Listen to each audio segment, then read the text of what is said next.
नमस्कार दोस्तों।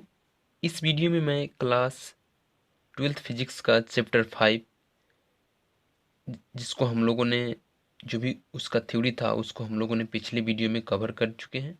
यदि आप अभी तक उस वीडियो को नहीं देखे हैं तो उसका मैं लिंक डिस्क्रिप्शन बॉक्स में डाल दूंगा और प्लेलिस्ट का भी लिंक डाल दूंगा ताकि आप और भी जो भी फर्स्ट यूनिट के वीडियो हैं उसको आप देख सकें। तो इसमें चैप्टर 5 का हम लोग क्वेश्चन करेंगे। इसमें बहुविकल्पीय प्रश्न और आंकिक प्रश्न करेंगे। तो पहले बहुविकल्पीय प्रश्न करते हैं। क्वेश्चन को अच्छे से करेंगे, आप अच्छे से देखिएगा वीडियो को और खुद से वीडियो को पॉज करके पहले खुद से ज़रूर ट्राई कीजिएगा। उसके बाद यदि कोई भी डाउट हो तो मैं प्रत्येक क्वेश्चन को सॉल्व करूंगा, आप अपने डाउट को वहां से क्लियर कर सकते हैं। तो वीडियो को पॉज करके खुद से ज़रूर ट्राई कीजिएगा। तो चलिए शुरू करते हैं और सबसे पहले करते हैं बहुविकल्पीय प्रश्न, मल्टीपल चॉइस क्वेश्चंस। तो इसमें पहला क्वेश्चन है, किसी चालक में 3.2 एम्पियर की धारा प्रवाहित हो रही है, प्रति सेकंड प्रवाहित इलेक्ट्रॉनों की संख्या होगी। किसी चालक में जो है धारा प्रवाहित हो रही है और इलेक्ट्रॉन की संख्या ज्ञात करना है कि इलेक्ट्रॉन की संख्या कितनी होनी चाहिए, कितनी प्रवाहित हो रही है। तो सबसे पहले क्वेश्चन क्या बोल रहा है पहले उसको आप समझ लीजिए। क्वेश्चन में बोला है कि चालक में 3.2 एम्पियर की धारा प्रवाहित हो रही है और एक प्रति सेकंड यानी एक सेकंड में इलेक्ट्रॉनों की संख्या ज्ञात करना है, कितना इलेक्ट्रॉन प्रवाहित हो रहा है। तो सबसे पहले समझते हैं कि एक सेकंड में आवेश की कितना मात्रा प्रवाहित हो रहा है। तो जैसे कि हम लोगों को पता है कि आवेश का वैल्यू होता है यानी प्रति सेकंड प्रवाहित आवेश की मात्रा को धारा कहते हैं। तो क्यू और बटा टी होता है। तो क्यू का वैल्यू होगा आई और टी, और आई यानी धारा का वैल्यू दिया है 3.2 एम्पियर, 3.2 और गुने टाइम दिया है 1 सेकेंड यानी 1। तो आवेश की जो मात्रा होगी 3.2 कूलम। और हम लोगों को पता है एक इलेक्ट्रॉन पे जो आवेश की मात्रा होती है 1.6 गुना 10⁻⁻19 कूलम। तो एक कूलम में जो इलेक्ट्रॉन की संख्या होगी 1/1.6 और गुना 10⁻⁻19। एक कूलम में इलेक्ट्रॉन की संख्या इतना है तो 3.2 कूलम में आवेश की संख्या इतना से गुना करा देंगे यानी कि 3.2। तो इस 16 दूना 32, दो और ये इतना दो और गुना होगा 10⁻⁻19। तो प्रति सेकंड प्रवाहित होने वाली इलेक्ट्रॉन की संख्या होगी 2 गुना 10⁻19 यानी ऑप्शन ए जो है करेक्ट ऑप्शन है। दूसरा क्वेश्चन है, एल मीटर लंबा और आर मीटर त्रिज्या के तांबे के तार के सिरों के बीच भी विभवांतर लगाया गया है। इलेक्ट्रॉनों का अनुगमन वेग vd है। यदि तार का व्यास 2 गुना कर दिया जाए तो इलेक्ट्रॉनों का अनुगमन वेग हो जाएगा। इसमें जो है vd यानी कि vd तार के व्यास को दोगुना करने से अनुगमन वेग में कितना परिवर्तन होगा, वो कितना गुना होगा उसको बताना है। तो पहले आप खुद से एक बार सोच लीजिए और उसके बाद मैं बताऊंगा। तो मुझे लगता है आप सोच लिए होंगे, चलिए मैं बता रहा हूँ। तो जैसे कि हम लोगों को पता है, यदि आप पिछला वीडियो देखे होंगे इसके कंसेप्ट वाला, तो उसमें vd का जो वैल्यू होता है ई भी टाउ और बटा एम एल, यानी कि जो vd है अनुगमन वेग वो सिर्फ विभवांतर और तार की लंबाई और टाउ और उसके द्रव्यमान पे निर्भर कर रहा है। इसमें इस क्षेत्रफल पे यानी कि तार के क्षेत्रफल पे निर्भर नहीं कर रहा है कि उसकी व्यास कितना है या क्षेत्रफल कितना है। तो इसलिए तार के व्यास को दुगना करें या कोई भी उसमें परिवर्तन करें, अनुगमन वेग का वैल्यू vd ही रहेगा यानी कि ऑप्शन बी जो है करेक्ट है। तीसरा क्वेश्चन है, यदि एक तार को खींचकर उसे 0.1% लंबा कर दिया जाता है तब इसके प्रतिरोध में, ऑप्शन आप देख लीजिए, ऑप्शन है 0.05% की वृद्धि होगी, ऑप्शन बी है 0.2% की वृद्धि होगी, ऑप्शन सी है 0.2% की कमी होगी, ऑप्शन डी है 0.05% की कमी होगी। यानी कि इस टाइप के क्वेश्चन जो है एग्जाम में मतलब कि 100% है कि इस टाइप का क्वेश्चन आएगा। तो आप इस टाइप के क्वेश्चन को अच्छे से समझकर और अच्छे से कर कर जाइएगा। इसमें बोला है तार को खींचकर 0.1% लंबा कर दिया जाता है, तो इसके प्रतिरोध में वृद्धि होगी या कमी होगी, और कितना परसेंट की वृद्धि होगी और कितना परसेंट की कमी होगी उसको बताना है।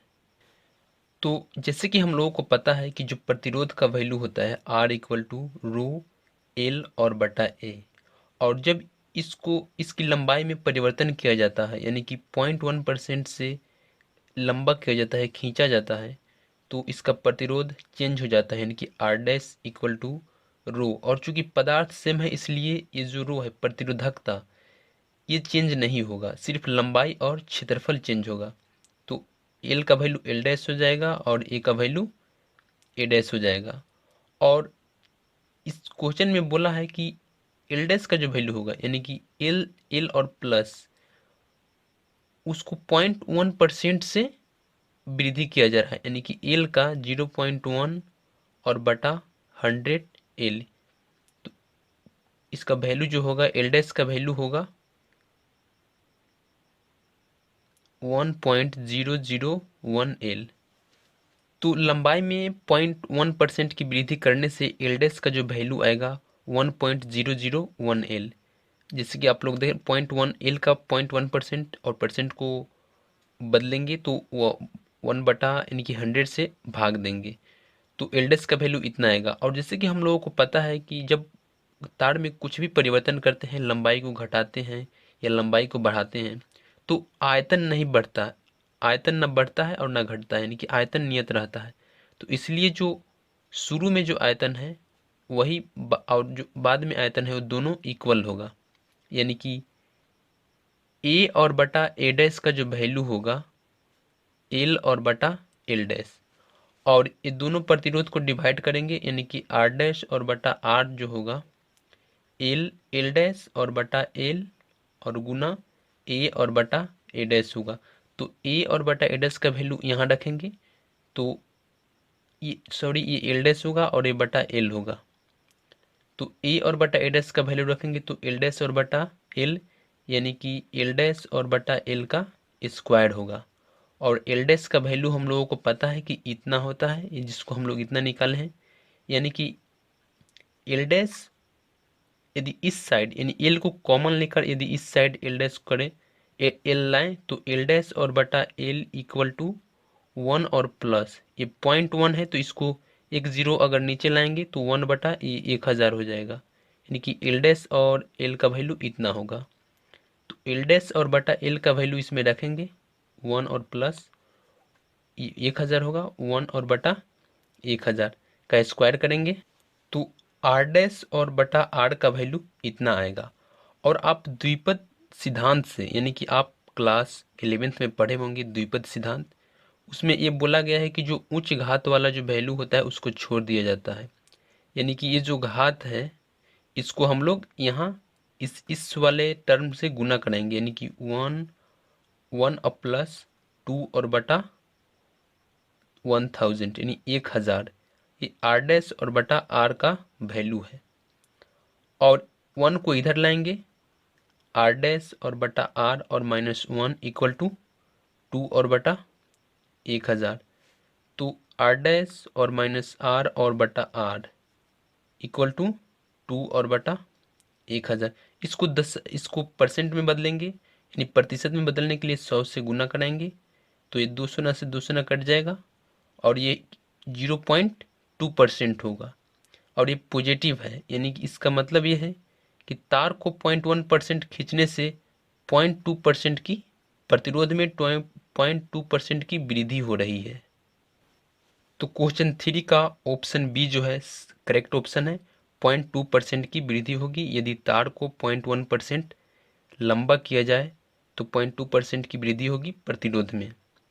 इस क्वेश्चन को करने के लिए मैं एक ट्रिक बता रहा हूँ। जब भी यदि तार में लंबाई बढ़ाने और घटाने की बात कहे तो आर डैश और बटा R equal to L dash और बटा एल का स्क्वायर। और एल डैश का वैल्यू एल में से जितना परसेंट ये घटाने और बढ़ाने के लिए बोले वहाँ से एल डैश का वैल्यू निकाल लीजिएगा। और यदि इसी क्वेश्चन में यदि बोल दे कि तार का व्यास 2 गुना या कुछ परसेंट कम कर दिया या ज़्यादा कर दिया, तो उसके लिए जो ट्रिक होता है आर डैश और बटा आर जो वैल्यू होगा, आर यदि त्रिज्या बोल रहा है तो आर और बटा आर डैश का पावर 4 होगा। तो इस पर भी आगे क्वेश्चन करेंगे।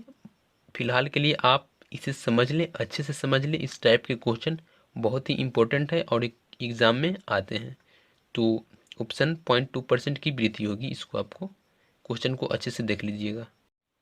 चौथा क्वेश्चन है 25 वाट और 220 वोल्ट तथा 100 वाट और 220 वोल्ट से चिन्हित दो बल्बों को 440 वोल्ट के स्रोत से श्रेणी क्रम में जोड़ा जाता है, कौन सा बल्ब फ्यूज हो जाएगा?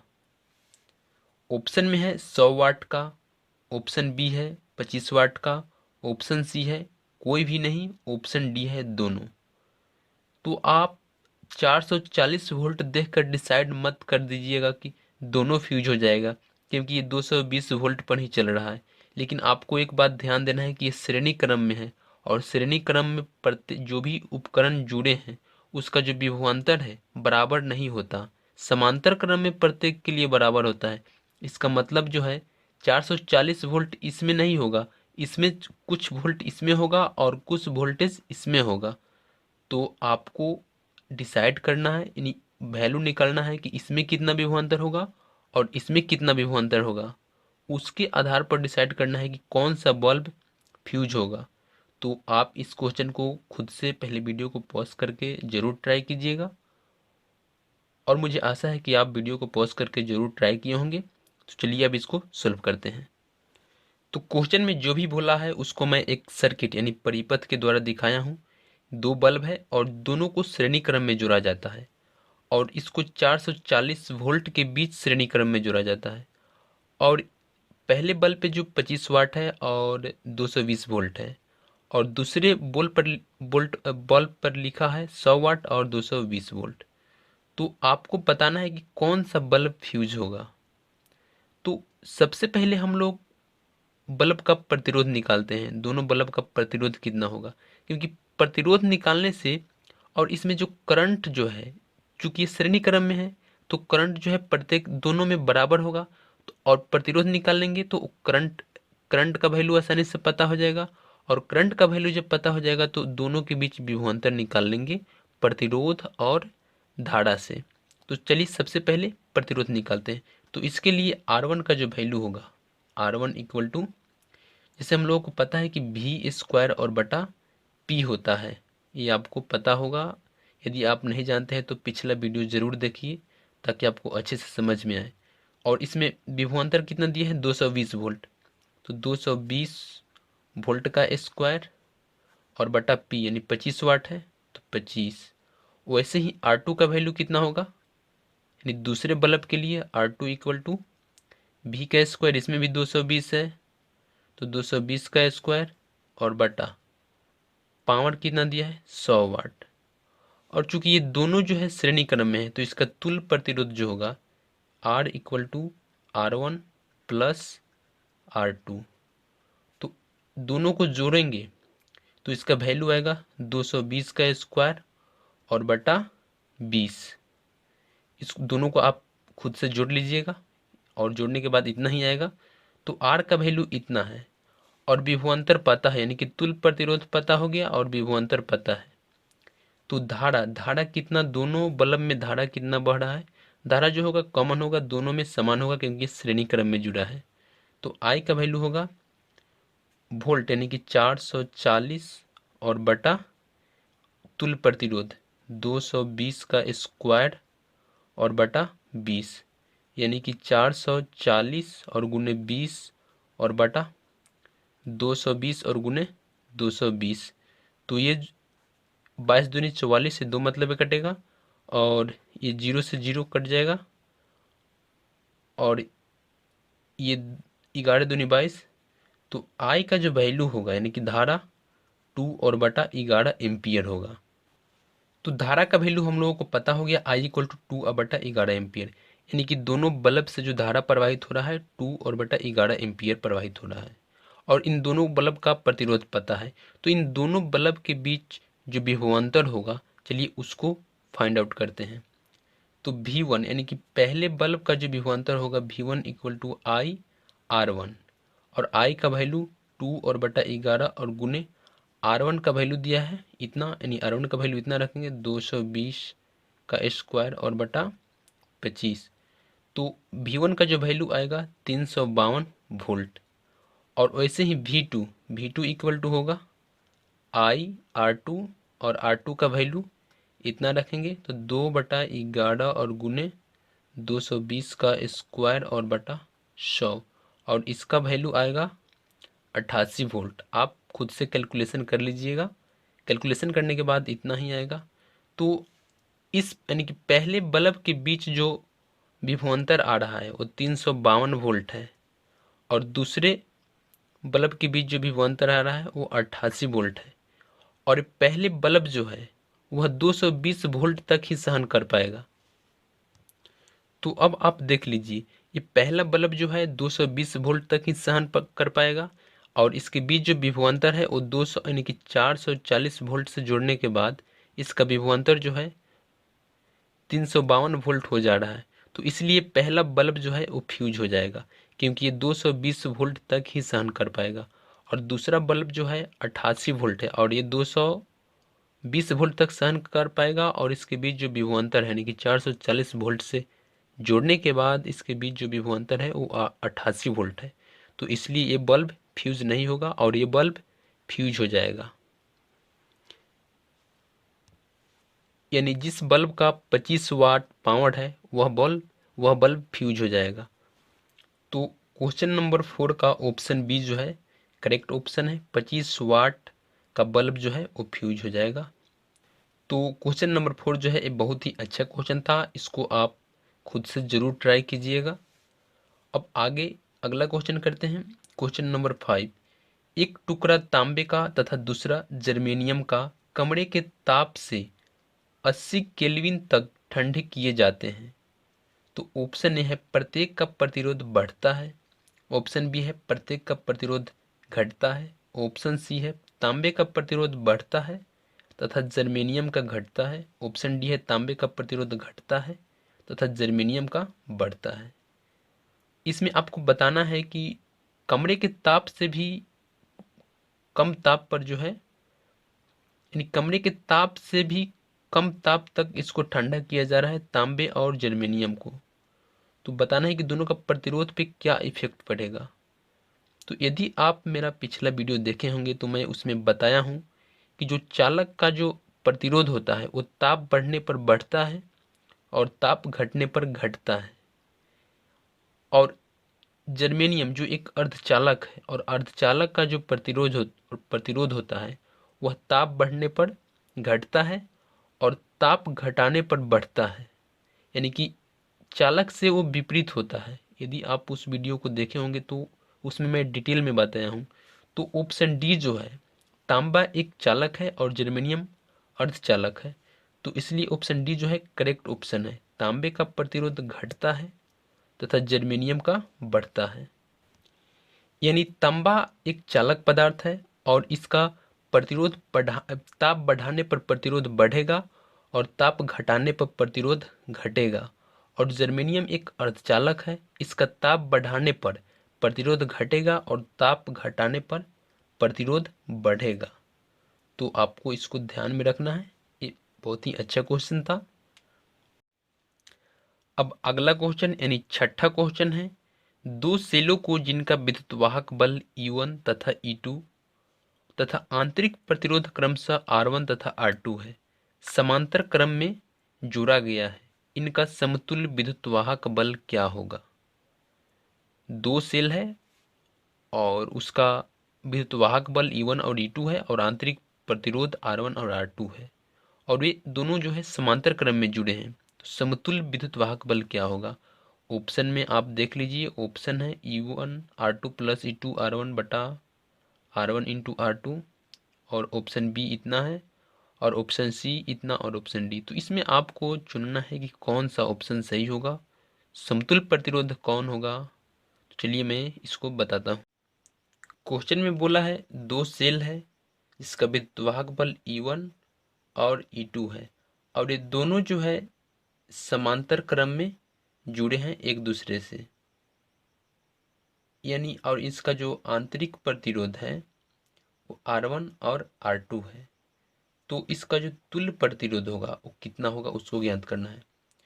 तो समांतर क्रम में जुड़े विद्युतवाहक बल का जो तुल्य प्रतिरोध होता है ई इक्विवेलेंट इक्वल टू E1 बटा R1 और प्लस E2 और बटा R2 और बटा 1 बटा R1 और प्लस 1 बटा R2। तो इक्विवेलेंट जो इसका कैलकुलेशन करेंगे यानी कि इसका लघुत्तम लेंगे तो E1 R2 और प्लस E2 R1 और बटा R1 इंटू R2 और बटा इसका लघुत्तम लेंगे तो R2 और प्लस R1 और बटा R1 इंटू R2। तो R1 और R1 और R1 कट जाएगा और जो समतुल्य प्रतिरोध आएगा E1 R2 plus E2 R1 और बटा R1 और प्लस R2, ये समतुल्य प्रतिरोध होगा जब विद्युतवाहक बल को श्रेणी क्रम में जोड़ा जाता है, समांतर क्रम में जोड़ा जाता है तो भी उसका जो समतुल्य प्रतिरोध होगा वो इतना होगा। यानी छठा क्वेश्चन का ऑप्शन ए जो है करेक्ट ऑप्शन है। E1 R2 plus E2 R1 और बटा R1 प्लस R2 जो होगा समतुल्य प्रतिरोध होगा जब दो विद्युतवाहक बल सेलों को जिसका विद्युतवाहक बल E1 और E2 है जोड़ा जाता है तो उसका समतुल्य प्रतिरोध इतना होगा। अगला क्वेश्चन यानी 7वां प्रश्न है एम्पीयर घंटा मात्रक है। एम्पीयर घंटा किसका मात्रक है? ऑप्शन में दिया है शक्ति का, आवेश का, ऊर्जा का, विभवांतर का। तो एम्पीयर घंटा यानी कि एम्पीयर और घंटा, तो एम्पीयर जो है धारा है, धारा और गुणित टाइम, धारा और गुणित टाइम वो आवेश के बराबर होता है। आवेश Q इक्वल टू IT होता है यानी कि धारा और गुणित टाइम। तो ये जो मात्रक है वो आवेश का मात्रक है, एम्पीयर घंटा आवेश का मात्रक है। तो चलिए अब अगला प्रश्न यानी 8वां प्रश्न करते हैं। पृथ्वी के सापेक्ष बादलों का विभव 4 गुना 10⁻6 वोल्ट है। बिजली की एक चमक में 100 मिली सेकेंड यानी कि 100 मिली सेकेंड के अंतराल में पृथ्वी को 4 कूलम आवेश प्राप्त होता है। बिजली के टकराने की शक्ति होगी। यानी क्वेश्चन में बोला है कि जो बादलों का विभव होता है 4 गुना 10⁻6 वोल्ट है और एक जो बिजली चमक रही है और बिजली चमकने का जो अंतराल है यानी कि वह 100 मिली सेकेंड तक चमक रही है और उतने ही टाइम में पृथ्वी को 4 कूलम आवेश प्राप्त होता है। यानी इतना टाइम में पृथ्वी को 4 कूलम आवेश प्राप्त होता है। तो बिजली की टकराने की शक्ति क्या है यानी कि पृथ्वी से टकराने की क्या शक्ति है उसको निकालना है। तो ऑप्शन में देख लीजिए, ऑप्शन में दिया है 500 मेगावाट, 20 मेगावाट, 80 मेगावाट, 160 मेगावाट। तो इसको आप देख कर ही सुलभ कर देंगे। यदि आप नहीं कर पा रहे हैं तो मैं दिखाऊंगा। तो क्वेश्चन में दिया है बादलों का विभव यानी कि V का वैल्यू दिया है 4 गुना 10⁻6 वोल्ट और टाइम दिया है यानी कि बिजली की जो चमकने की टाइम है वह 100 मिली सेकेंड है। यानी कि 100 मिली सेकेंड में वो पृथ्वी में 4 कूलम आवेश प्रवाहित कर दे रहा है। तो इसका मतलब है कि उसमें धारा कितना प्रवाहित हो रहा है, तो I इक्वल टू Q और बटा T। तो Q का वैल्यू कितना दिया है 4 कूलम और टाइम कितना दिया है 100 मिली सेकेंड यानी 100 और गुना 10⁻³ इसको सेकेंड में बदलेंगे तो 100 गुना 10⁻³ सेकेंड। तो धारा का जो वैल्यू होगा वो 40 एम्पियर होगा। यानी पृथ्वी में 40 एम्पियर की धारा प्रवाहित हो रही है और बादलों का जो विभव है वो 4 गुना 10⁻6 वोल्ट है। तो क्वेश्चन में बोला है कि टकराने की शक्ति क्या है, तो पावर यानी P इक्वल टू V और I। तो V का वैल्यू 4 गुना 10⁻6 और I का वैल्यू 40 एम्पियर। तो 10⁻6 को मेगा बोलते हैं, 1 मेगा को 10⁻6 बोलते हैं। तो 40 और 4 गुने 4 160, 160 और 10⁻6 को मेगा बोलते हैं, तो मेगा वाट। यानी कि बिजली के टकराने की जो शक्ति होगी 160 मेगावाट। यानी कि ऑप्शन ए जो है करेक्ट ऑप्शन है, 160 मेगावाट से बिजली टकराएगी। बहुत ही सिंपल क्वेश्चन था। यहाँ आवेश की मात्रा दे दिया था और टाइम भी दे दिया था।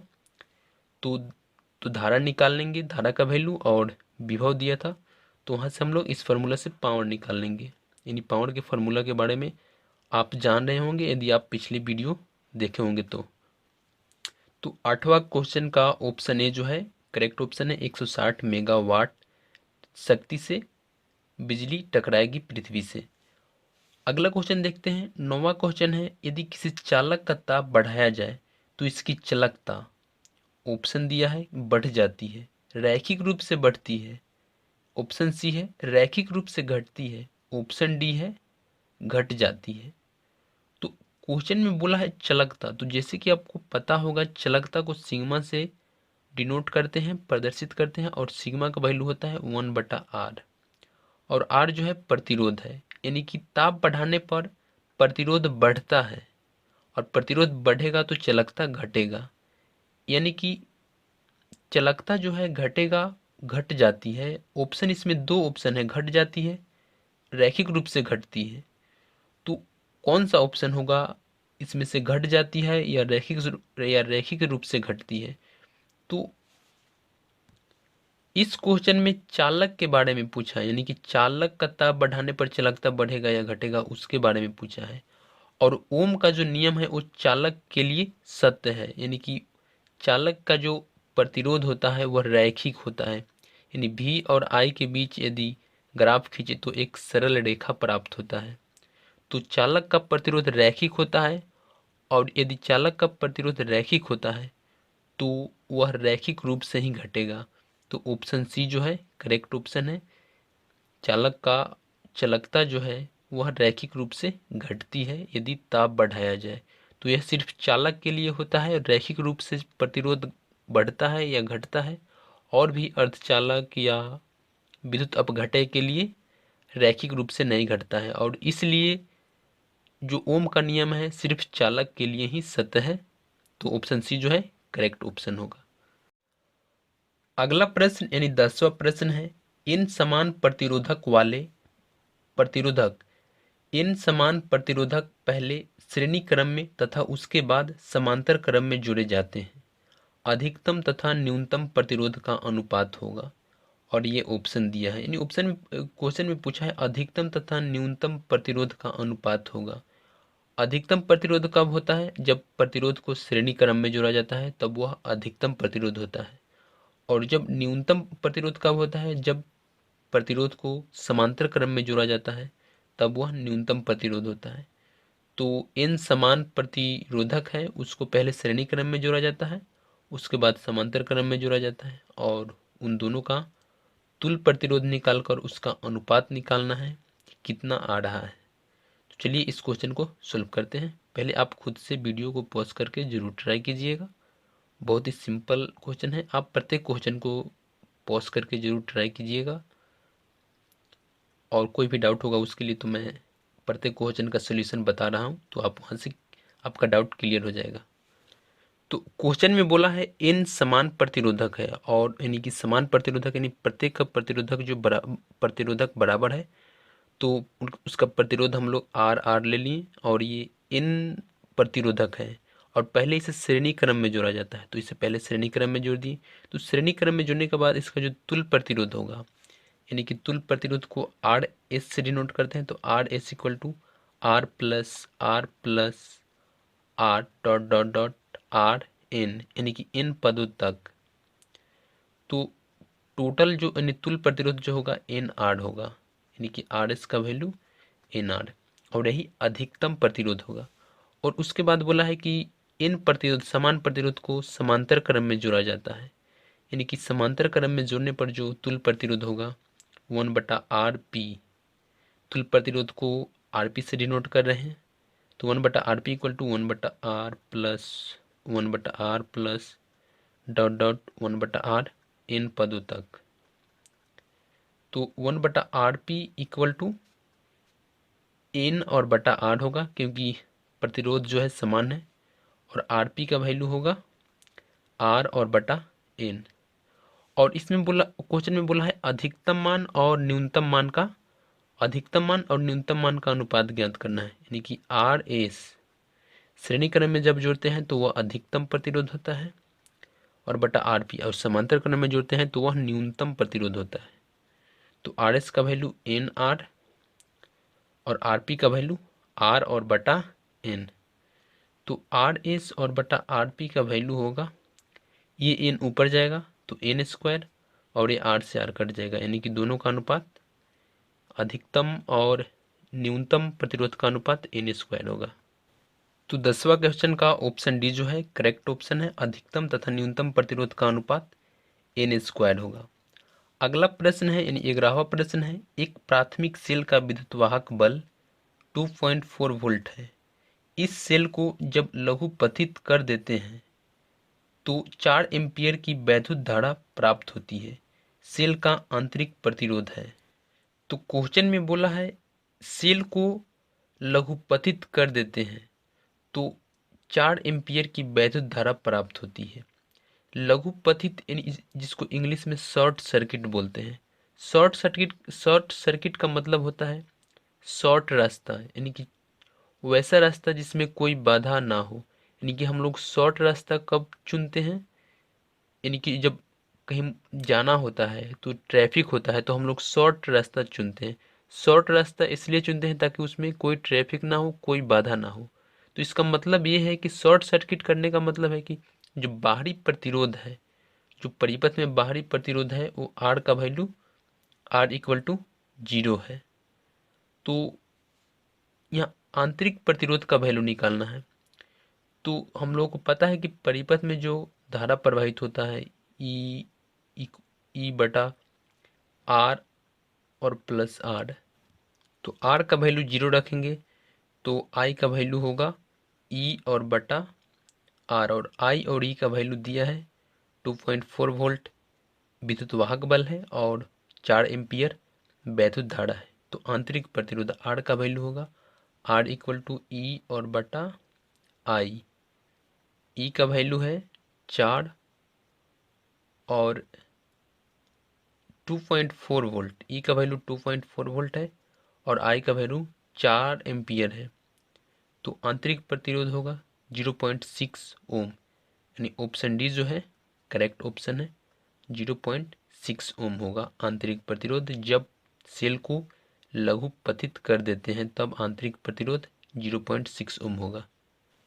अगला प्रश्न यानी 12वां प्रश्न है जो कार्बन प्रतिरोध से रिलेटेड है, और कार्बन प्रतिरोध को हम पिछले वीडियो यानी चैप्टर 5 वाला जो वीडियो है उसमें अच्छे से डिस्कस किया हूँ। तो उस पर एक क्वेश्चन कर लेते हैं। मैं उसमें भी क्वेश्चन किया था, यदि आप उस वीडियो को नहीं देखे हैं तो जाकर एक बार देख लें, और उसमें अच्छे से कंसेप्ट को समझ आया था, और उसी पर आधारित एक क्वेश्चन है। 12वां क्वेश्चन है, क्वेश्चन में बोला है 47 प्लस माइनस 4.7, यानी 47 का 10% है ये, किलो ओम प्रतिरोध के किसी कार्बन प्रतिरोधक पर पहचान के लिए विभिन्न वर्णों के वल्य किए जाने हैं। वर्ण कोड का क्रम होगा। यानी कि प्रतिरोध का वैल्यू दे दिया है और इससे आपको पता करना है कि उस प्रतिरोध पर, कार्बन प्रतिरोधक पर कौन कौन सा कलर है। और ऑप्शन में ये पीला, हरा, बैंगनी, सुनहरा यानी सोने के कलर का गोल्डन कलर, और ऑप्शन बी है पीला, बैंगनी, नारंगी और चांदी रंग का। ऑप्शन सी है बैंगनी, पीला, नारंगी, चांदी रंग का, और ऑप्शन डी है हरा, नारंगी, बैंगनी, सुनहरा। तो इसमें से ऑप्शन में से आपको बताना है। तो चलिए इस क्वेश्चन को सॉल्व करते हैं। तो क्वेश्चन में प्रतिरोध का वैल्यू दिया है 47 प्लस माइनस 4.7 किलो ओम, यानी कि 47 का यह 10% है। तो इसको हम लोग इस फॉर्म में लिख सकते हैं, और एक किलो ओम है। 47 गुना 10⁻³ और प्लस माइनस 10%। तो आपको मैं एक वर्ड बताया था यानी कोड बताया था जिसको आपको याद रखना है, और उस कोड के आधार पर इस प्रतिरोध के मान से कलर डिसाइड करेंगे कि रजिस्टर पर यानी प्रतिरोधक पर कौन कौन सा कलर है। तो वो कोड था B Roy, Great Britain, very good wife, और बी से ब्लैक, और बी से ब्राउन, आर से रेड, ओ से ऑरेंज, वाई से येलो, और ऐसे ही बी से ब्लू था, बी से वायलेट था जो बैंगनी कलर को दर्शाता है, और जी से ग्रे था जो सिलेटी कलर को दर्शाता है। तो अब यहाँ से नंबरिंग स्टार्ट करेंगे, 0 से स्टार्ट करेंगे, जो कैपिटल लेटर का नंबरिंग करेंगे, 0 1 2 3 4 5 6 7 8 9। और इसमें से आपको देखना है कि कितने नंबर पे कौन सा कलर है। से 4 नंबर पे येलो कलर है, तो यहाँ 4 है, तो येलो कलर यानी कि पीला। और 7 नंबर पे देखते हैं कौन कलर है। 7 नंबर पे वॉयलेट है यानी बैंगनी है, वॉयलेट मीन्स बैंगनी कलर, तो यहाँ बैंगनी लिखेंगे। और 10⁻³ और 3 कलर जो है यानी कि 10 के पावर, उसमें क्वेश्चन में मैं बता चुका हूँ जो पिछली वीडियो में कराया था। और 3 नंबर पे यानी इस 10 के पावर के जो नंबर होता है उसको देखना है। 3 नंबर पे कौन सा क्वेश्चन है, 3 पे है ऑरेंज, ऑरेंज यानी नारंगी, नारंगी कलर होगा। और प्लस माइनस 10%, 10% चांदी कलर के लिए होता है, और 5% सोने के कलर यानी कि गोल्डन कलर के लिए होता है जिसको सुनहरा बोलते हैं। और यदि कोई कलर ना हो तो प्लस माइनस 20% होता है। तो ये 10% है, तो इसलिए चांदी रंग का, तो जितना एक प्रतिरोध का वैल्यू है उस रजिस्टर पर यानी प्रतिरोधक पर जो कलर होगा, पीला, बैंगनी, नारंगी और चांदी रंग का, ये 4 कलर होगा। यानी ब्राह्वा क्वेश्चन का ऑप्शन बी, पीला, बैंगनी, नारंगी, चांदी रंग का, ये ऑप्शन जो है इस वैल्यू से मैच कर रहा है, तो ऑप्शन बी जो है करेक्ट ऑप्शन होगा। अब अगला क्वेश्चन करते हैं। यदि ब्राह्वा क्वेश्चन आपको नहीं समझ में आया तो इसके बारे में मैं अच्छे से डिस्कस किया हूँ पिछले वीडियो में, जो इस कंसेप्ट वाले वीडियो में डिस्कस किया हूँ, उसका लिंक डिस्क्रिप्शन बॉक्स में है, आप क्लिक करके उस वीडियो को देख सकते हैं। तो चलिए अब अगला प्रश्न देखते हैं। 13वां प्रश्न है, एक बड़ी इमारत में 40 वाट के 15 बल्ब, 100 वाट के 5 बल्ब और 80 वाट के 5 पंखे तथा 1 किलोवाट का एक हीटर लगे हैं। विद्युत मेंस की वोल्टता 220 वोल्ट है। इमारत के मेंस में फ्यूज की न्यूनतम सामर्थ्य होगा। तो क्वेश्चन में बोला है इमारत के मेंस के फ्यूज की न्यूनतम सामर्थ्य, यानी कि फेज का, मेंस का जो फ्यूज है वो कितना धारा सहन कर सकता है, उसका वैल्यू निकालना है। तो बहुत ही सिंपल क्वेश्चन है। इसमें जितने भी वाट के बल्ब लगे हैं, पंखे लगे हैं और हीटर लगे हैं, उन सबका जो पावर है उसको जोड़कर और विभवांतर दिया है और आई का वैल्यू निकाल लेंगे। तो चलिए इसको सॉल्व करते हैं। तो इमारत में लगे उपकरणों का जो टोटल यानी कुल शक्ति होगा, यानी कुल पावर होगा, P इक्वल टू 40 वाट का 15 बल्ब है यानी कि 40 गुने 15 प्लस 100 वाट के 5 बल्ब है यानी कि 100 और गुने 5, और 80 वाट के 5 पंखे हैं यानी कि प्लस 80 और गुने 5, और 1 किलोवाट का एक हीटर है यानी कि प्लस 1000 वाट, और इसको ऐड करेंगे तो 2500 वाट आएगा। आप इसका कैलकुलेशन कर लीजिएगा। तो टोटल जो पावर है, शक्ति है, वो 2500 वाट है, और विभव वी का वैल्यू दिया है 220 वोल्ट। तो मेंस की फ्यूज की न्यूनतम सामर्थ्य यानी कि कितना धारा प्रवाहित हो रहा है, तो आई का वैल्यू होगा, चूंकि पी का वैल्यू होता है वी आई, तो आई का वैल्यू होगा पी और बटा वी, और पी का वैल्यू 2500 और बटा वी का वैल्यू 220 वोल्ट, और इस जीरो से जीरो कट जाएगा। तो आई का वैल्यू आएगा 11.36, और ये 12 एम्पियर के करीब है। यानी कि इसमें पूछा है फ्यूज का न्यूनतम सामर्थ्य, तो न्यूनतम सामर्थ्य 12 एम्पियर होगा। ऑप्शन डी जो है करेक्ट ऑप्शन है। तो क्वेश्चन 13 का ऑप्शन डी 12 एम्पियर होगा। एग्जैक्ट जो आंसर आया था वो 11.36 था। यदि हम लोग 10 लें तो यदि धारा, और चूंकि इतने जो उपकरण हैं जिसकी जिसकी वजह से जो धारा प्रवाहित हो रही 11.36, तो यदि 10 लेंगे तो फ्यूज जो है सहन नहीं कर पाएगा, और इसमें उसका न्यूनतम सामर्थ्य पूछा है तो वो 12 एम्पियर होगा, इसलिए हम लोग 12 एम्पियर लिए। अब अगला प्रश्न करते हैं, 14वां प्रश्न। एक वृत्तकार अनुप्रस्थ परिच्छेद के तार में वैद्युत धारा इलेक्ट्रॉनों के औसत अनुगमन वेग vd से गति करने के कारण बहती है। यदि समान धारा इसी पदार्थ के बने परंतु दुगनी त्रिज्या के तार से होकर प्रवाहित हो तो औसत अनुगमन वेग होगा। ऑप्शन देख लीजिए इसमें, v/4, v/2, ये vd है एक्चुअली, और पूछ रहा है कि दोगुनी त्रिज्या करने पर अनुगमन वेग कितना होगा। तो इस टाइप का क्वेश्चन नंबर 2 किए थे इसी बहुविकल्पीय प्रश्न में।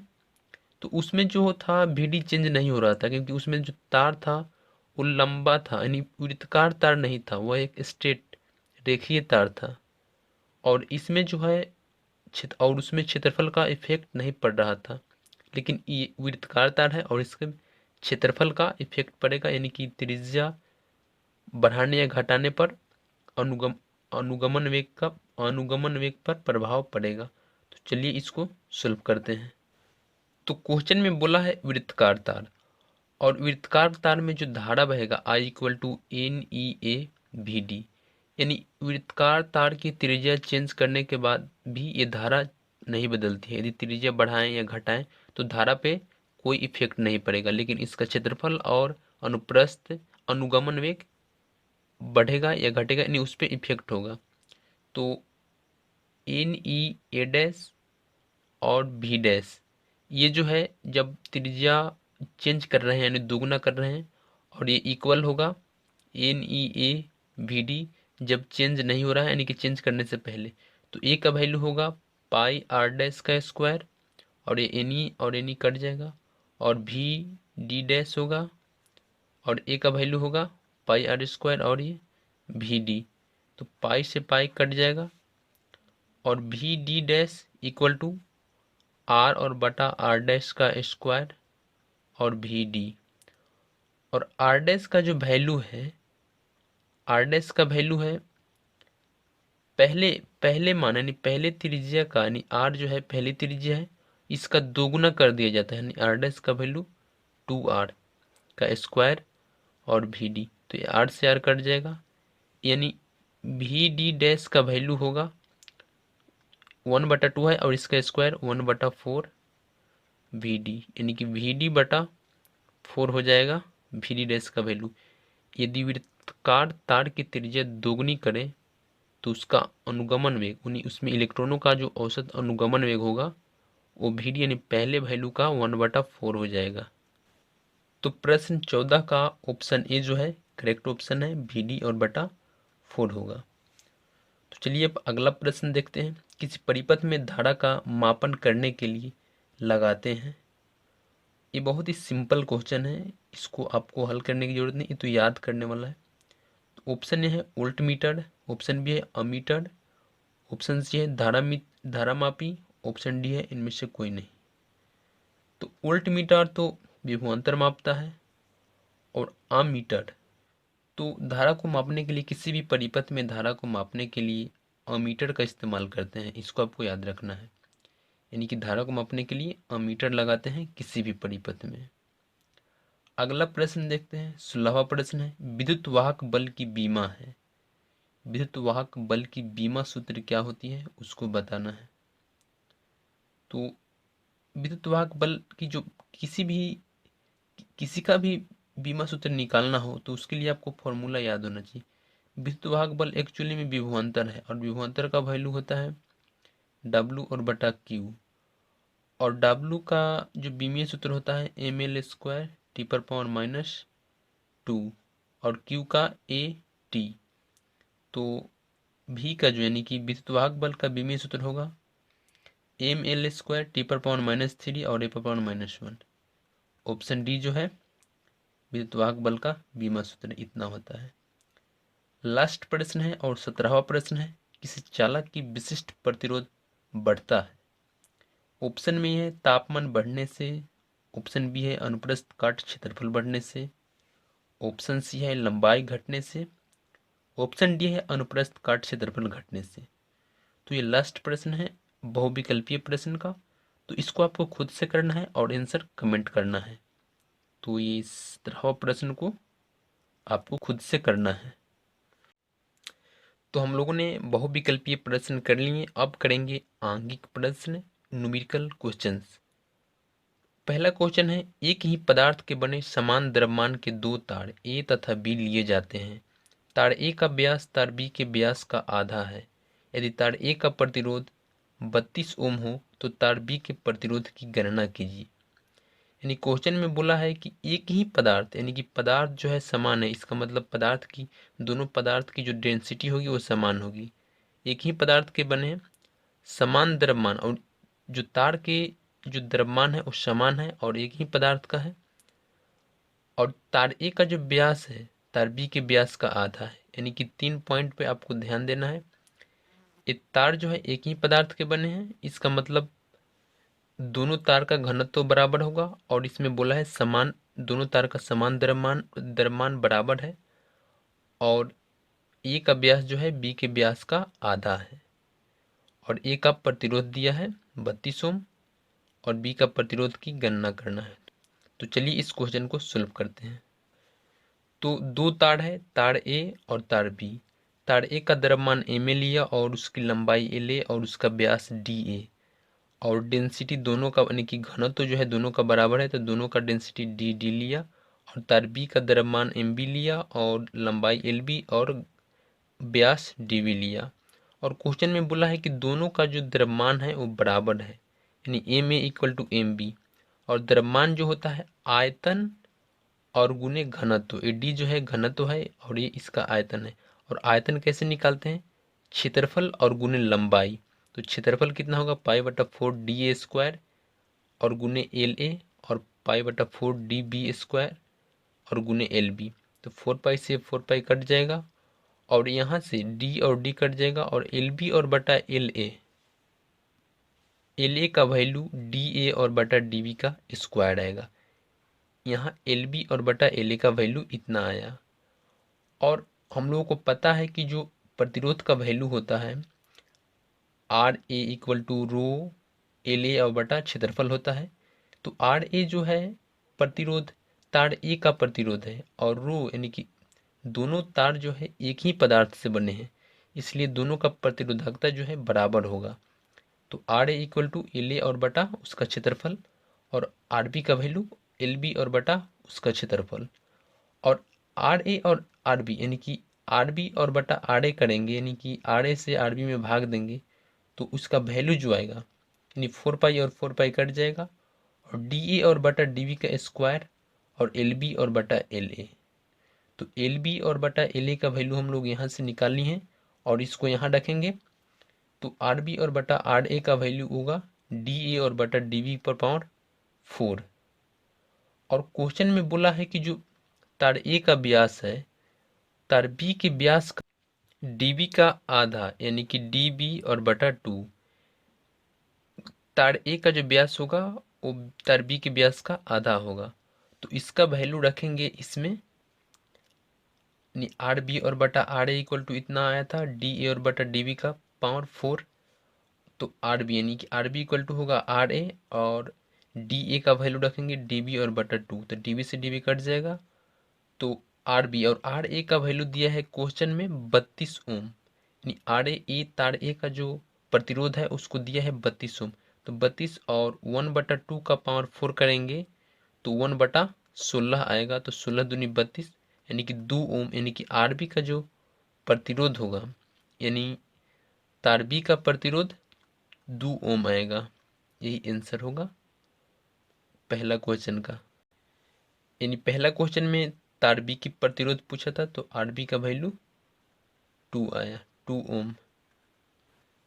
दूसरा क्वेश्चन है, तांबे के एक तार को खींचकर उसकी त्रिज्या में 10% की कमी की जाती है तो उसके प्रतिरोध में कितने प्रतिशत परिवर्तन होगा।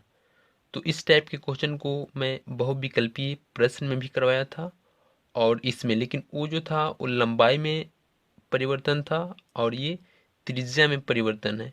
तो इसको भी सॉल्व करेंगे और उसमें मैं बताया था कि त्रिज्या के लिए कैसे सॉल्व करना है और व्यास के लिए कैसे सॉल्व करना है। तो चलिए इस क्वेश्चन को करते हैं। इसमें पूछा है, एक बार क्वेश्चन को और पढ़ लेते हैं। एक तांबे के एक तार को खींचकर उसकी त्रिज्या में 10% की कमी की जाती है। त्रिज्या को 10% कम किया जाता है तो उसके प्रतिरोध में कितने प्रतिशत परिवर्तन होगा। परिवर्तन होगा यानी कि त्रिज्या प्रतिरोध बढ़ेगा या घटेगा उसको बताना है। तो चलिए इस क्वेश्चन को सॉल्व करते हैं। तो क्वेश्चन में बोला है कि जैसे कि शुरू में त्रिज्या आर है और इस त्रिज्या में यानी कि आर डैश इक्वल टू इस त्रिज्या को 10% कम किया जाता है, यानी कि आर और माइनस आर और बटा 10, यानी कि 10% का होगा। आर का 10% कम हो रहा है तो आर डैश का वैल्यू होगा 9r और बटा 10। तो चलिए अब सबसे पहले समझते हैं कि प्रतिरोध त्रिज्या से कैसे संबंधित है। तो हम लोगों को पता है कि R का जो वैल्यू होता है रो और L और बटा ए जो है क्षेत्रफल है और इसका वैल्यू होगा रो L और बटा इसका वैल्यू लिखेंगे पाई आर स्क्वायर।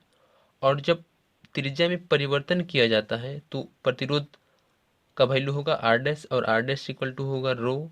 चूँकि दोनों सेम मटेरियल से बने हैं यानी कि पदार्थ जो है समान है, इसलिए ये जो रो है वो चेंज नहीं होगा, सिर्फ लंबाई और त्रिज्या प्रतिरोध क्षेत्रफल चेंज होगा। तो एल और एल डैश और बटा पाई आर डैश का स्क्वायर। तो अब आर डैश और बटा आर इसको डिवाइड करेंगे, आर डैश और बटा आर इक्वल टू होगा एल डैश और बटा एल और आर स्क्वायर और बटा आर डैश का स्क्वायर। तो इसको इससे डिवाइड किए तो अब हम लोगों को पता है कि त्रिज्या या लंबाई में तार की लंबाई या त्रिज्या में परिवर्तन करें तो उसके आयतन में परिवर्तन नहीं होता है, यानी कि आयतन सेम रहता है। तो इसलिए जो शुरू में आयतन है pi R square L equal to pi R dash का स्क्वायर और गुने एल डैश। तो एल डैश और बटा एल जो होगा आर और बटा आर डैश का स्क्वायर। तो यहाँ एल डैश और बटा एल का वैल्यू रखेंगे, ये एल डैश नहीं है, एल डैश और बटा एल का वैल्यू रखेंगे तो आर डैश यानी कि प्रतिरोध का जो अनुपात आएगा वो आर और बटा आर डैश पर पावर 4 आएगा। अब इसमें आर डैश का वैल्यू रखेंगे और आर डैश का वैल्यू है 9r और बटा 10। तो आर डैश का वैल्यू रखेंगे तो आर और बटा 9r और बटा 10 पर पावर 4, यानी कि आर डैश और बटा आर इक्वल टू ये आर से आर कट जाएगा और ये 10 ऊपर जाएगा, यानी कि 10 और बटा 9 पर पावर 4। और इसको इस फॉर्म में लिख सकते हैं 1 + 1 और बटा 9 पर पावर 4, यानी कि 9 और 1 10/9, फिर वैसे ही हो जाएगा। इसको इस फॉर्म में लिख सकते हैं। और द्विपद सिद्धांत से हम लोगों को पता है कि जो यदि घात बड़ा हो तो उसको हम लोग यहाँ गुना करा देंगे और जो इस, क्योंकि यदि इसका घात करें तो ये न्यूनतम होगा और बहुत कम होगा, इसलिए इसको जीरो निगलेक्ट ले लेंगे। और द्विपद सिद्धांत से इसका जो वैल्यू होगा 1 और +4 और बटे 9। तो 1 को इस साइड भेजेंगे यानी कि आर डैश और बटा आर और -1 इक्वल टू 4 और बटा 9। तो आर डैश और माइनस आर और बटा आर इक्वल टू 4 और बटा 9। इसको परसेंट में बदलेंगे तो 100%। तो इसका वैल्यू आएगा 44.4%। और ये पॉजिटिव है, इसका मतलब तार के प्रतिरोध में यानी त्रिज्या को दोगुना 10% कम करने से तार का जो प्रतिरोध है वो इतना परसेंट बढ़ जाता है। तो क्वेश्चन में बोला है कि तार के प्रतिरोध में कितने प्रतिशत की परिवर्तन होगा। तो 44.4% की वृद्धि होगी। परिवर्तन यानी बढ़ेगा या घटेगा, तो वो 44.4% जो है तार प्रतिरोध बढ़ जाएगा। तो ऑप्शन 2 का क्वेश्चन 2 का आंसर है 44.4% की वृद्धि होगी। तीसरा क्वेश्चन है परिपथ में R1 equal to 4, R2 R3 equal to 15 ohm और R4 इक्वल टू 30 ओम तथा E इक्वल टू 10 वोल्ट परिपथ का तुल्य प्रतिरोध तथा प्रत्येक प्रतिरोध में धारा ज्ञात कीजिए। यानी R1 R2 R3 R4 का वैल्यू दिया है और ये परिपथ है, और E जो है जो विभवांतर जोड़ा गया है वो 10 वोल्ट है, और ये जो धारा प्रतिरोध जुड़ा है इसका तुल्य प्रतिरोध ज्ञात करना है, और प्रत्येक प्रतिरोध में धारा कितना है यानी I1 I2 I3 I4 का वैल्यू निकालना है। तो आप इस परिपथ को देख लीजिए, ये जो दो प्रतिरोध है इसमें अलग अलग धारा है, इसलिए समांतर क्रम में है। और जब इसका तुल्य प्रतिरोध ज्ञात करेंगे तो फिर ये इससे समांतर क्रम में होगा, क्योंकि दोनों में अलग अलग धारा होगा। और जब इन दोनों का जो तुल्य प्रतिरोध आएगा वो इससे श्रेणी क्रम में होगा। तो इसका तुल्य प्रतिरोध ज्ञात करके उसके बाद मेन धारा निकालेंगे, और इस परिपथ के इस प्रतिरोध के अकॉर्डिंग यानी इसके अनुसार हम लोग प्रत्येक प्रतिरोध में धारा ज्ञात कर लेंगे। तो चलिए इस क्वेश्चन को करते हैं। क्वेश्चन में कुछ इस प्रकार का परिपथ था, और उसमें बोला था तुल्य प्रतिरोध ज्ञात करने के लिए और प्रत्येक प्रतिरोध से कितना धारा प्रवाहित हो रहा है उसको निकालने के लिए। तो प्रत्येक प्रतिरोध का वैल्यू दिया है, R1 का वैल्यू, R2 R3 और R4 चारों प्रतिरोध का वैल्यू दिया है, और जो विभवांतर दिया है E का वैल्यू 10 वोल्ट दिया है। तो चलिए समझते हैं इस परिपथ को। तो देखिए इसमें जो है दोनों जो प्रतिरोध है वो एक दूसरे से समांतर क्रम में है, क्योंकि दोनों में अलग अलग धारा है। तो इनका जो तुल्य प्रतिरोध होगा R dash 1/R dash equal to 1/R4 और प्लस 1/R3, यानी R3 और R4 जो है इस समांतर क्रम में है। और R4 का वैल्यू 30 ओम है और R3 का वैल्यू 15 ओम है। तो दोनों का वैल्यू रखेंगे तो और इसका लघुत्तम करके जो कैलकुलेशन आएगा 1/10 आएगा। तो आर डैश का वैल्यू होगा 10 ओम, यानी इन दोनों का जो तुल्य प्रतिरोध है वो 10 ओम होगा। और इसका जो तुल्य प्रतिरोध होगा ये R2 से समांतर क्रम में होगा, और ये फिर R2 से समांतर क्रम में होगा, और इसका तुल्य प्रतिरोध होगा R डबल डैश। तो 1/R double dash equal to 1/R dash, इन दोनों का तुल्य प्रतिरोध, और प्लस 1/R2। तो R डैश का वैल्यू 10 ओम हम लोग निकाल लिए हैं, और R2 का वैल्यू 15 ओम दिया है। तो 1/10 और प्लस 1/15, इसका कैलकुलेशन करेंगे तो 1/6 आएगा। और R डबल डैश का वैल्यू होगा 6 ओम, यानी कि इन तीनों को मिलाकर जो तुल्य प्रतिरोध आया वो 6 ओम आया। और अब ये जो है इन तीनों का जो तुल्य प्रतिरोध है वो R1 से श्रेणी क्रम में होगा, और RS जो पूरे परिपथ का तुल्य प्रतिरोध है R double dash plus R1 होगा। तो R डबल डैश का वैल्यू 6 ओम और R1 का वैल्यू दिया है 4 ओम। तो RS का वैल्यू होगा 10 ओम, 6 प्लस 4 इक्वल टू 10 ओम, यानी तुल्य प्रतिरोध जो है वो 10 ओम आया पूरे परिपथ का। अब बोला है प्रत्येक प्रतिरोध में धारा ज्ञात करने के लिए, यानी कि प्रत्येक प्रतिरोध में कितना धारा प्रवाहित हो रहा है। तो तुल्य प्रतिरोध 10 ओम है और विभवांतर 10 वोल्ट दिया है। तो जो पूरे परिपथ से यानी मेन जो धारा होगा I इक्वल टू 10 वोल्ट और बटा तुल्य प्रतिरोध 10 इक्वल टू 1 एम्पियर, और ये I जो होगा I1 के बराबर होगा, और 1 एम्पियर जो होगा R1 से प्रवाहित होगा।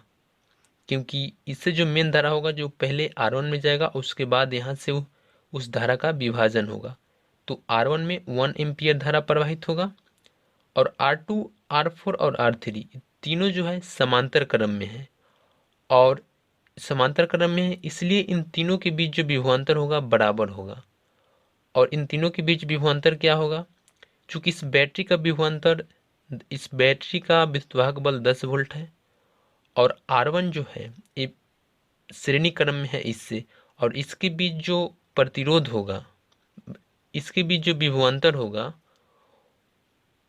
1 एम्पियर इसमें धारा प्रवाहित हो रहा है और 4 ओम प्रतिरोध है, तो 4 वोल्ट जो होगा इसके बीच प्रतिरोध होगा। और बैटरी में, यानी बैटरी में जो धारा प्रवाहित होता है वह निम्न विभव से उच्च विभव की ओर, इसमें निम्न विभव से उच्च विभव की ओर प्रवाहित हो रहा है, और जबकि प्रतिरोध में कभी भी उच्च विभव से निम्न विभव की ओर प्रवाहित होता है। इसलिए इसका जो विद्युतवाहक बल होगा यानी विभवांतर ऋणात्मक होगा और ये 10 वोल्ट में से घट जाएगा। तो इस घटने के बाद 6 वोल्ट, और ये 6 वोल्ट जो होगा ये तीनों परिपथ, तीनों प्रतिरोध के लिए बराबर होगा, यानी कि तीनों प्रतिरोध के बीच जो धारा होगा वो 6 वोल्ट होगा। और ए बी इस सर्किट में दिया है, तो भी ए बी का वैल्यू होगा 6 वोल्ट और ये तीनों प्रतिरोध में बराबर होगा। इसलिए I2 से जो धारा प्रवाहित होगा, R2 प्रतिरोध से जो धारा प्रवाहित होगा R2 इक्वल टू V और बटा I2, यानी कि I2 इक्वल टू V और बटा R2। V का वैल्यू 6 वोल्ट और R2 का वैल्यू 15 वोल्ट, 15 ओम।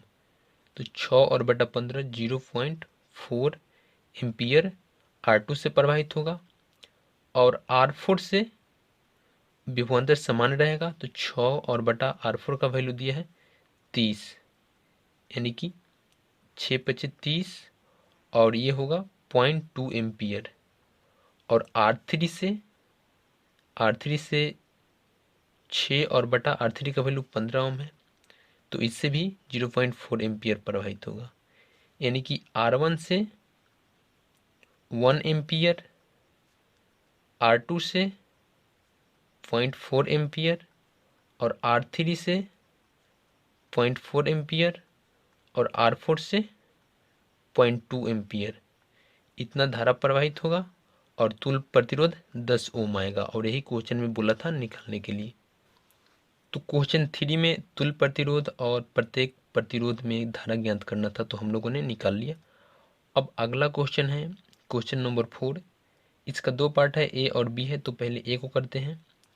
ए क्वेश्चन में बोला है दिए गए प्रतिरोध के सिरों पर अनुप्रयुक्त विभवांतर को परिवर्तित करने पर प्रति सेकंड उत्पन्न ऊष्मा 9 गुनी हो गई।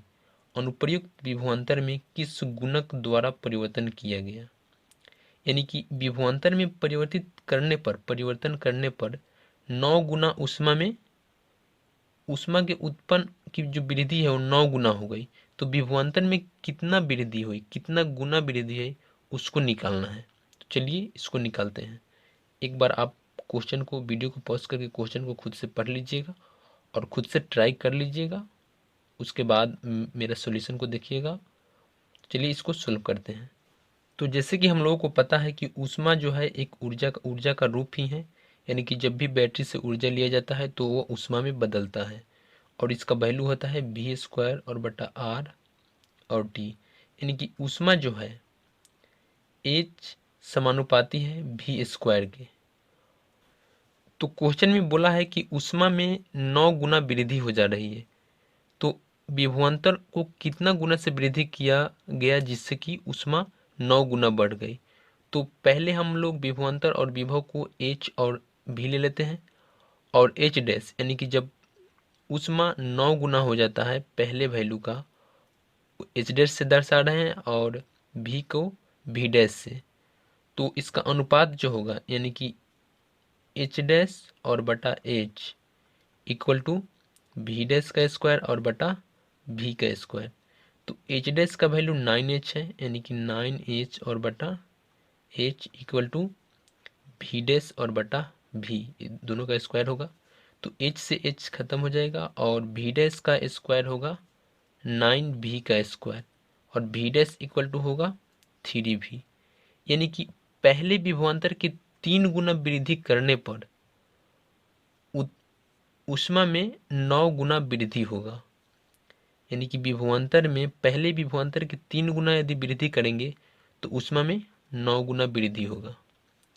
तो इसको आपको ध्यान में रखना है। तो क्वेश्चन चौथा का हम लोगों ने ऊष्मा में 9 गुना वृद्धि हो रही है तो विभवांतर में 3 गुना वृद्धि करने पर ऊष्मा में 9 गुने की वृद्धि होगी। इसको हम लोगों ने देख लिया। अब बी क्वेश्चन है, किसी स्रोत के टर्मिनलों से एक एमीटर ए तथा 4 ओम का एक प्रतिरोधक संयोजित किया गया है। स्रोत का आंतरिक प्रतिरोध 2 ओम है और विद्युतवाहक बल 12 वोल्ट है।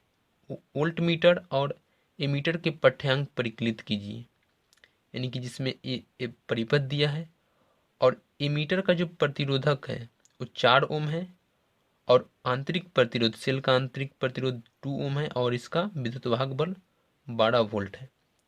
तो एमीटर के पाठ्यांक और वोल्टमीटर का पाठ्यांक ज्ञात करना है।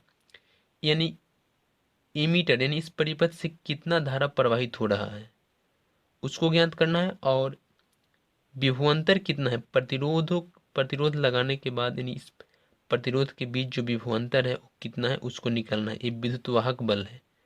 तो बहुत ही सिंपल क्वेश्चन है, फॉर्मूला पर है, आप आसानी से निकाल सकते हैं। तो चलिए इसको सॉल्व करते हैं। तो क्वेश्चन में विद्युतवाहक बल ई का वैल्यू 12 वोल्ट और इसका आंतरिक प्रतिरोध 2 ओम और बाहरी प्रतिरोध 4 ओम है। तो इस परिपथ से जो होकर धारा प्रवाहित होगी I इक्वल टू ई और बटा आर और प्लस आर। ई का वैल्यू है 12 वोल्ट और बटा आर प्लस आर यानी कि 4 और प्लस 2 6 और आई का वैल्यू होगा 2 एम्पियर। यानी धारा 2 एम्पियर यानी एमीटर का जो पाठ्यांक होगा वो 2 एम्पियर होगा और वोल्टमीटर का पाठ्यांक यानी कि विभवांतर निकालने के लिए बोल रहा है तो V इक्वल टू ई और माइनस आई आर। ई का वैल्यू 12 वोल्ट और माइनस आई का वैल्यू 2 और गुने आर का वैल्यू 2 यानी 4 यानी कि 8 वोल्ट जो होगा वोल्टमीटर का पाठ्यांक होगा। तो एमीटर का पाठ्यांक 2 एम्पियर और वोल्टमीटर का पाठ्यांक 8 वोल्ट। ये दोनों जो है क्वेश्चन में बोला था निकालने के लिए एमीटर और वोल्टमीटर का पाठ्यांक। तो क्वेश्चन 4 के बी में एमीटर और एमीटर का पाठ्यांक बोला था जिसको हम लोगों ने 2 एम्पियर और 8 वोल्ट निकाला। अब अगला क्वेश्चन करते हैं। पांचवा क्वेश्चन, एक सेल का विद्युतवाहक बल 2 वोल्ट है तथा आंतरिक प्रतिरोध 2 ओम है। यदि इसे 998 ओम के प्रतिरोध वाले वोल्टमीटर से जोड़ दिया जाए तो वोल्टमीटर के पाठ्यांक में कितने प्रतिशत की अशुद्धि होगी। यानी कि चूंकि वोल्टमीटर जो है सिर्फ विभवांतर मापता है यानी प्रतिरोध के बीच विभवांतर मापता है और सेल के जो अंदर आंतरिक प्रतिरोध में जो विभवांतर क्षय होता है उसको वह नहीं नापता। इसलिए इसमें पूछ रहा है कि अशुद्धि कितना परसेंट की अशुद्धि होगी। तो चलिए इसको करते हैं। तो सबसे पहले निकालते हैं कि सेल से धारा कितना प्राप्त हो रहा है। यानी कि I इक्वल टू ई और बटा आर और प्लस आर। ई का वैल्यू 2 वोल्ट दिया है और बटा आर का वैल्यू 998 और प्लस आंतरिक प्रतिरोध 2 ओम दिया है। तो 2 और बटा 1000 यानी 1000 यानी कि 0.002 एम्पियर जो होगा सेल से प्राप्त धारा होगा। और एमीटर का पाठ्यांक यानी वोल्टमीटर का पाठ्यांक कितना होगा चलिए उसको निकालते हैं। यानी कि V इक्वल टू ई और माइनस आई आर। ई का वैल्यू 2 वोल्ट और माइनस आई का वैल्यू 0.002 और गुने आर। आर का वैल्यू 2 दिया है तो इसको घटाएंगे तो इसका वैल्यू आएगा 1.996 वोल्ट। यानी वोल्टमीटर का पाठ्यांक इतना है और इसमें सेल से प्राप्त धारा इतना है। तो जो अशुद्धि होगी तो वोल्टमीटर का जो पाठ्यांक है 1.996 वोल्ट है, यानी कि, और विद्युतवाहक बल सेल का विद्युतवाहक बल 2 वोल्ट है। तो क्वेश्चन में पूछ रहा है कि कितना परसेंट जो है वोल्टमीटर अशुद्ध माप रहा है। तो ई का वैल्यू, ई और माइनस भी, यानी कि अशुद्ध का जो प्रतिशत होगा, ई बटा भी, ई माइनस भी और बटा ई और गुने 100, यानी परसेंट में बदलने के लिए 100 से गुना कराते हैं। और ई का वैल्यू 2 है और माइनस भी का वैल्यू 1.996 और बटा 2 और गुने 100%। तो इसको घटाएंगे तो 0.004%, 4 और बटा 2 और गुने 100 होगा। तो इसका परसेंट जो आएगा 0.2% आएगा, यानी कि ये 0.2% अशुद्ध माप रहा है। इसका अशुद्धि प्रतिशत जो होगा 0.2%। तो ये प्रतिशत अशुद्धि था, ई माइनस भी और बटा ई। यदि वीडियो समझ में नहीं आया तो एक बार फिर से देख लीजिएगा ताकि आपको अच्छे से समझ में आ जाए। और 0.2% जो है इसका अशुद्धि आया।